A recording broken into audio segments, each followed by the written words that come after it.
Mga idol, magluluto tayo ng calabas fruit o tinatawag nilang miracle fruit.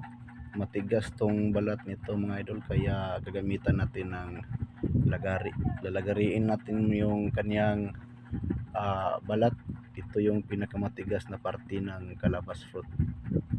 Ayan mga idol, lalagariin natin yan hanggang maputol yan. Sa balat lang natin lagay idol, para naman hindi maapektuhan yung laman. Ayan, at pagkatapos natin tong mabiak, ito na yung itsura ng kanyang laman. Scoop natin to ng kutsara at ilagay natin sa lagayan para mapakuluan natin to sa sarili niyang katas lang idol. Huwag niyong lagyan ng tubig.